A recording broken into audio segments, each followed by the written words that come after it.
Hello, listener. Today I'll be reading Azathoth by H.P Lovecraft.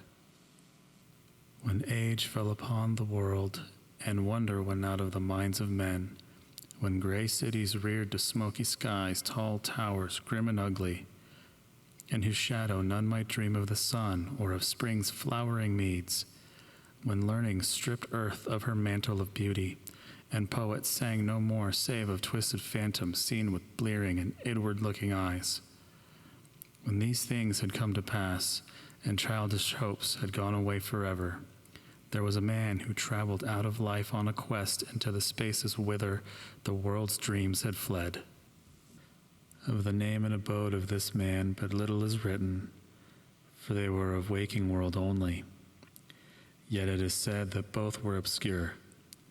It is enough to know that he dwelt in a city of high walls where sterile twilight reigned, and that he toiled all day among shadow and turmoil, coming home at evening to a room whose one window opened not on fields and groves, but on a dim court where other windows stared in dull despair.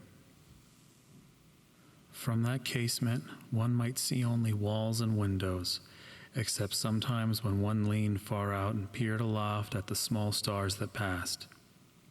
And because mere walls and windows must soon drive to madness a man who dreams and reads too much, the dweller in that room used night after night to lean out and peer aloft to glimpse some fragment of things beyond the waking world and the grayness of tall cities.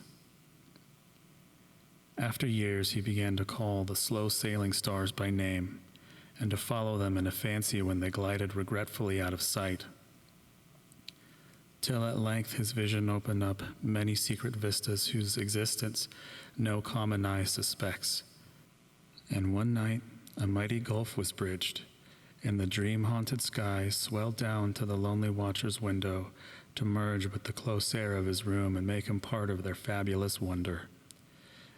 There came to that room wild streams of violet midnight, glittering with dust of gold, vortices of dust and fire, swirling out of the ultimate spaces and heavy with perfumes from beyond the worlds.